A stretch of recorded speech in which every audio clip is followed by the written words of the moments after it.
our police force should not be assisting ICE. Defund the NYPD and refund all of these different social services. I will create a network of city-owned grocery stores. It's like a public option for produce. I'll freeze the rent for millions of tenants, make buses fast and free, and deliver universal childcare. And before you ask, I'll pay for it by taxing the rich. How many more New Yorkers?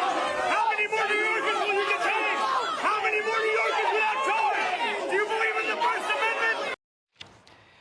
Well, it has been an interesting early political season here in New York City, and that Democratic mayoral candidate, Zoran Mamdani, is raising anxiety with his far-left policies, as you might imagine, not just here in New York, but across the country. Even people are watching.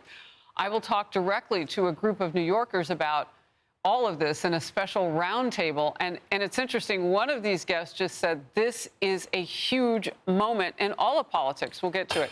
Just a small sample of how Mamdani would reshape New York into a socialist and I say /communist city. Free busing, city-controlled grocery stores, resisting ICE, defunding the police, and billions of dollars in new taxes. It's dividing the Democrat Party nationally. Leaders Chuck Schumer and Hakeem Jeffries have yet to endorse him, while other Democrats are outright critical. So they don't know who they are or what they think. But they're watching. Can he win? Maybe that'll shape what they think. Resurfaced videos are not helping. Here he is in 2020. I really want you to watch this closely. He was describing how he grew up. I think, honestly, growing up in the family that I grew up in, I was quite open to what would be considered being a radical from a very young age. I mean, from the beginning, my identities are already considered radical by a lot of mainstream American, political thought. So it's not that far of a jump, because whenever you stand up to speak up for the rights of others who share the same identity as you, then you're a radical, right? So often people in this country are considered radicals if they stand up for Palestinian human rights. Well, even worse, a long history of anti-Semitic sentiments. Here it is, 2023. I recall in 2017, when I was working on the Khadr Al Yatim campaign for City Council, a campaign which changed my life. I remember, we can clap for Khadr Al Yatim. If you don't clap for Al Yatim, you're a Zionist. It's a joke, you don't have to clap. That's not funny. No. He was referring to a pro-Palestinian community activist who lost a bid for a Brooklyn City Council seat. Democrat Governor Josh Shapiro had this advice for Mamdani. Here it is, quote, "I don't care if you're a Republican or a Democratic leader or a Democratic socialist leader, you have to speak and act with moral clarity. And when supporters of yours say things that are blatantly anti-Semitic, you cannot leave room for that to just sit there. You've got to condemn that," a quote. Democratic National Committee Chairman Ken Martin. That's just ridiculous. We have many faces of the Democratic Party all over the country, right? The Democratic Party is a big tent party. We have conservative Democrats, we have centrist Democrats, we have progressives, and we have these leftists. We want everyone to be in that party. And, that includes Zoran Mamdani. That includes other folks on all sides of the ideological spectrum. So he's a fan. Our roundtable now, guests in focus, Vicky Palladino, Republican New York City Councilwoman, Shoshana Afzeen, a Barnard University student, Yuval David, an actor and Jewish advocate, and Ben Appel, a writer and former Columbia University student. I welcome you all. Look, Vicky, you said moments ago, this is a watershed moment. Yeah, it's a game changer. New York has never been faced with this situation ever. And right out of the gate, let me say this. We once upon a time said we'll never forget. There were two things that we would never forget. That's the Holocaust and 9/11.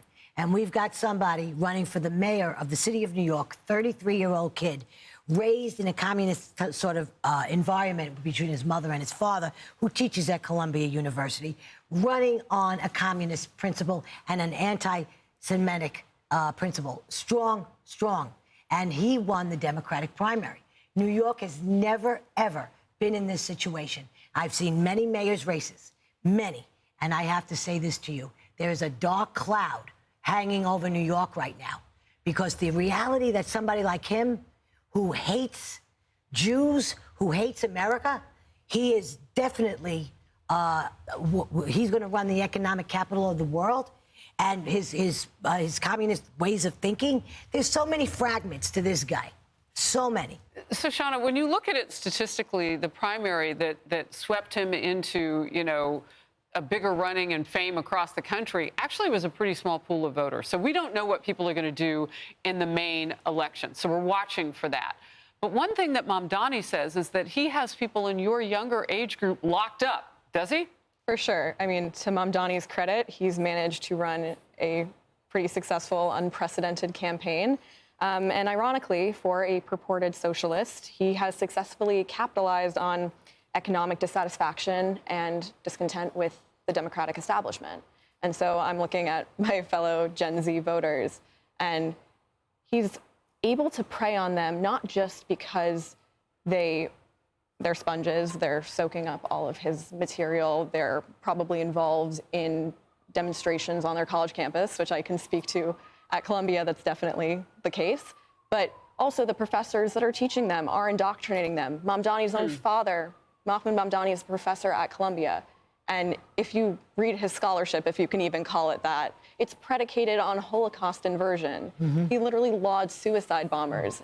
So when you wonder why this rhetoric is gaining traction, it's precisely because of the educators and now change makers who are normalizing it. Yeah, it's interesting. You can go on YouTube now. There are a lot of videos of Mamdani's dad talking and what he says about race. And I mean, it is... Yeah, it's really interesting. People should know it. So is this threat, though, Ben, this concern is more than a concern. It's a threat of people like Mamdani taking office across the country. Is that legitimate?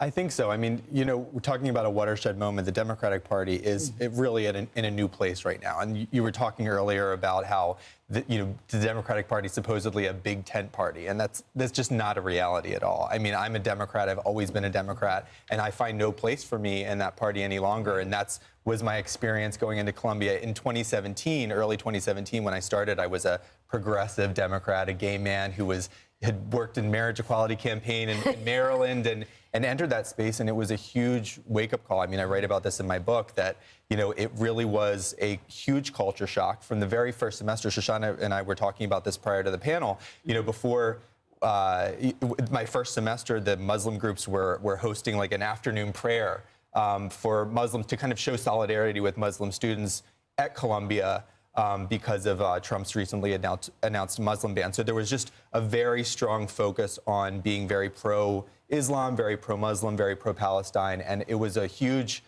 shocker for me. I just wasn't prepared. So that was years ago. What year was that? 2017. Okay, so in 2017, so Trump had been in office a little bit more than a year at that point. I'm curious, it didn't look like this. Like, I don't attend school there and didn't attend school there. But this is threatening. This is violent.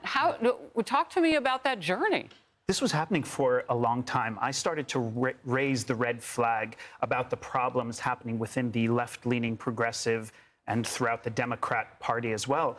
I was a lifelong Democrat. I used to be progressive. I am no longer Democrat, and I'm no longer part of the progressive movement, not because my values changed, but because the movement started to change and shift. We started to see Islamist factions infiltrating civil rights, social justice, and human rights movements, conflating issues and manipulating the minds of the useful idiots to believe in political Islamic ideals. And it doesn't make sense, especially when you are looking at people who believe in women's rights, LGBT rights, democracy, equality, freedom of religion. Or so they say. It's all a fabrication.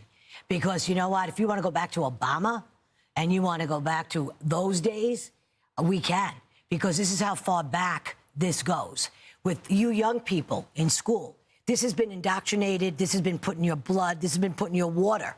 You've been drinking it now for years. And to your point, Ben, when you were in Columbia, everything was starting to bubble and sizzle. Well, we knew it. We knew what was happening. There's no such thing as the Democratic Party anymore. The DSA has sabotaged the Democratic Party. And now we have become, and this is where the crossroads come, when we talk about the Democratic Party today in 2025, as opposed to the Democrat days of like the early 2000s. See, but that's the problem. The Democratic Party doesn't even know who they are. That's it, exactly. Right now, and they're trying to find who's the winning horse. Correct. So let me ask it this way, because we do have an election coming up. Yep. It could be an independent Eric Adams. It could be independent Andrew Cuomo. If they both stay in the race, Cuomo has indicated that maybe if his polling or somebody else's polling isn't strong, somebody should get out maybe in September at some point. And you have the Republican Curtis Sliwa, which I had on this program last week, because nobody's talking about the only Republican in this race. He's a good friend. And he's getting some percentages now. finally. And in some polling, he's ahead of Eric Adams. So I'm looking and I'm thinking, is there also a shift on the right that they can take advantage of? Andrew Cuomo is never going to be a Republican. Do you think he's an independent? No, not really. I mean, I don't even know if Adams is an independent, but I don't think Sliwa has a chance to win the. Who do you think does against Mamdani? I would say most likely probably Adams. People are very. Well, I'm there's- yeah. being serving under Adams now for the last 3 years and 7 months. I can say this: he's tried to make a shift to the middle and sometimes go right. You Well, know, the city common council won't sense. let him do No. anything. Well, this is the thing. Everybody has to understand something here. Mamdani, is that how you say his name? You got Because it. I don't really care.